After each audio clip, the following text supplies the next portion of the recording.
एक बार सत्यभामा को यह घमंड हो गया कि श्री कृष्ण सभी पटरानियों में उन्हें सबसे अधिक प्रेम करते हैं। जब ये बात श्री कृष्ण को पता चली तो उन्होंने उनका घमंड दूर करने के लिए एक लीला रचाई। उस समय नरकासुर का स्वर्गलोक पर बहुत ही आतंक था। जब इंद्र भी उनसे पराजित होकर ब्रह्मा जी के पास गए तो ब्रह्मा जी ने इंद्र से कहा कि पृथ्वी लोक पर भगवान श्री कृष्ण आपके दुखों को दूर करेंगे। तब इंद्रदेव ने भगवान श्री कृष्ण के पास आकर विनती की। भगवान ने उन्हें निश्चिंत होने को कहा और स्वयं नरकासुर से युद्ध करने के लिए चल पड़े। सत्यभामा भी उनके साथ चलने की जिद करने लगी तो श्री कृष्ण ने उन्हें आने के लिए आज्ञा दे दी। अब श्री कृष्ण और सत्यभामा दोनों युद्ध करने के लिए चले गए। सत्यभामा ने श्री कृष्ण की युद्ध में बहुत सहायता की। श्री कृष्ण भगवान ने नरकासुर का वध किया और स्वर्ग को चले गए क्योंकि नरकासुर ने इंद्र की माता अदिति के कुंडल चुरा लिए थे। तो श्री कृष्ण उन्हें वो कुंडल वापस देना चाहते थे।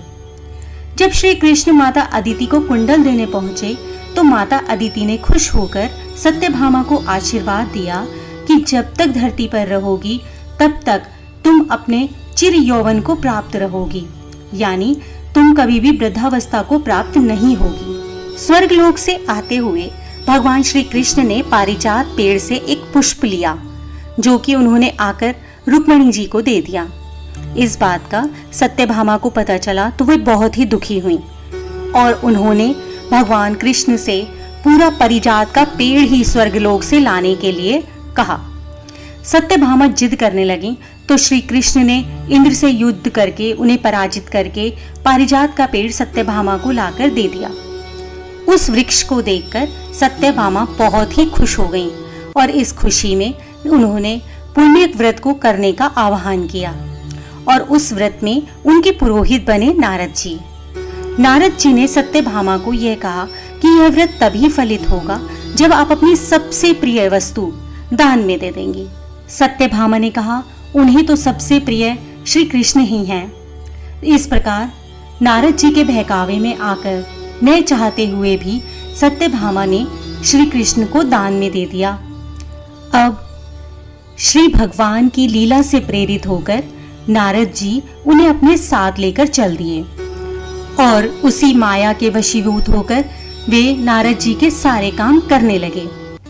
एक दिन नारद जी ने उनसे चटनी पीसने के लिए कहा तो भगवान उनके लिए चटनी पीसने लगे। जब सत्यभामा ने यह सब देखा तो उसे बहुत ही दुख हुआ और उन्होंने नारद जी से श्री कृष्ण को वापस देने के लिए कहा। तब नारद जी बोले, इस प्रकार दान में दी गई वस्तु को वापस पाना तुम्हें शोभा नहीं देता। परंतु फिर भी सभी रानियों के आग्रह करने पर नारद जी इस बात पर राजी हो गए कि यदि तुम भगवान के बराबर सोना रत्न मुझे दे दोगे तो मैं इन्हें छोड़ दूंगा।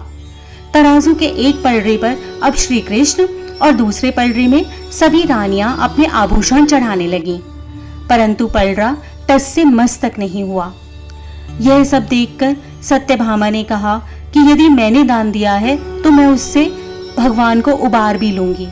ऐसा कहकर उन्होंने अपने सारे आभूषण तराजू पर चढ़ा दिए, परंतु फिर भी पलड़ा हिलने का नाम नहीं ले रहा था।